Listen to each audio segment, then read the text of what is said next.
Hey everyone! If you want your biggest blackberry harvest ever this year, you need to wake up your blackberries just like I'm doing now as they're coming out of winter dormancy, and you'll have your biggest harvest yet. Now I'm doing this now here in Southern California, but I'm going to share with you exactly how to know when to do this in your area so you have lots of berries to harvest this year.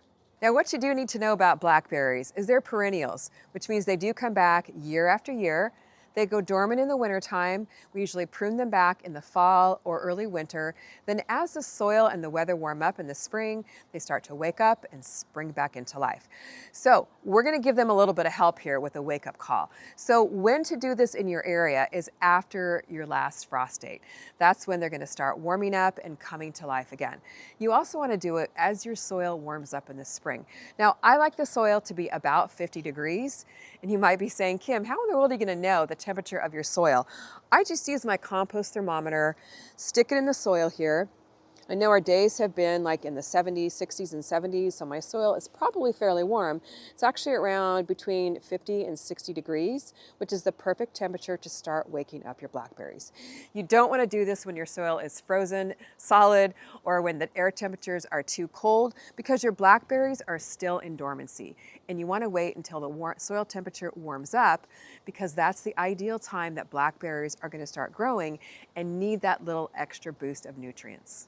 This is the time to give them a little bit of help waking up so they grow faster and produce berries for you sooner. Now, the first step is to prune. Now, most people prune back their blackberries as they're done producing in the fall or the early winter. And if you haven't done this yet, now's the time after your last frost date, before your blackberries start to grow, that you prune back any dead wood on your blackberry bushes. Now, I explain pruning blackberries in detail in another video. I'll put that right up here so you can go back and watch that for all the details. So let's take a look at this blackberry bush right here. And I'm going to prune this branch because, as you can tell, it's a light brown color. It's completely dead. This was a branch called a floricanes cane last year that produced fruit, and blackberries do not produce fruit on the same canes year after year. So I'm just going to quickly go through my little blackberry patch here and trim off any dead branches, just so all the energy goes into producing new leaves and new fruit on these plants. And I don't have too many dead branches here because I did a really good job of pruning in the fall. So just go through your patch and take off anything that looks dead. And again, I can't emphasize enough, if you haven't done any pruning on your blackberries yet as they've gone dormant, go back and watch that video, because you do need to prune the primocanes and floricanes a lot differently. Once you've done that, then you're ready to wake up your blackberries for the spring. Now, my blackberries have been dormant. They've been sleeping all winter, and they're lacking fuel and food. So I'm going to give them some food to help them wake up. It's kind of like when you wake up in the morning, you need some food to give you energy to start the day. That's exactly what I'm doing for my blackberries. And that's what you need to do too, especially if you want a lot more blackberries this spring. And I don't know who doesn't want more berries. Now, some of my wood chip mulch has kind of fallen down into my berry bushes, so I'm going to pull that back. I don't like to mix the wood chips in with the soil, because wood chips tend to rob nitrogen from the soil, and nitrogen is what helps my blackberries have that green leafy growth. So I'm definitely kind of pulling this back. And what I'm going to do is add a combination of quick release and slow release nutrients right around my blackberry bushes. Now, this is my own fresh compost. Absolutely love this stuff. It smells nice and earthy.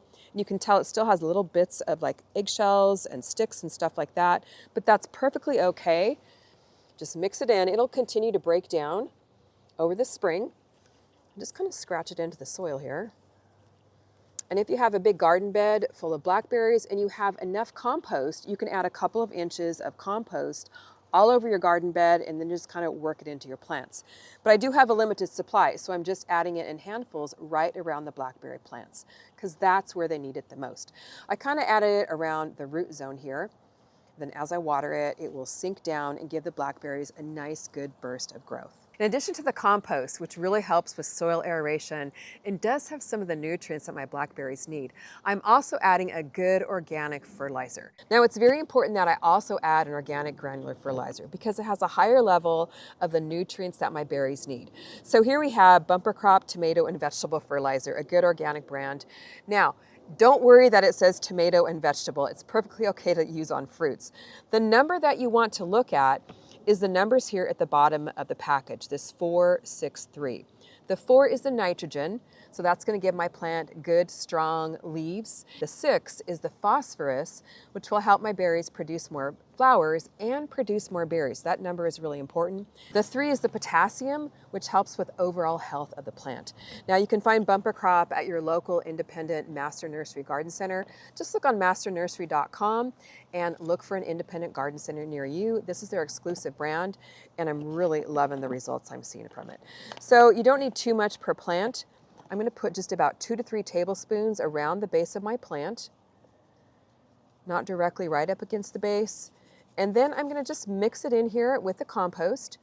Now the granular is a time-release fertilizer. So what that means is that these two, the compost and the granular, will feed my plant over the growing season, over the next couple of months. And it's going to be activated when I moisten the soil here with one more quick release fertilizer that I'm going to show you now. Now that I've added the slow release nutrients, I'm going to add some water soluble fertilizer. Now this is really important because it provides the plant with a quick uptake of nutrients, plus it breaks down my time release fertilizers and makes them more available to the plant as well. So for this I'm using the Monterey Fish and Guano fertilizer. Now fish fertilizer is famous for providing the nitrogen. That's the 9 number here again.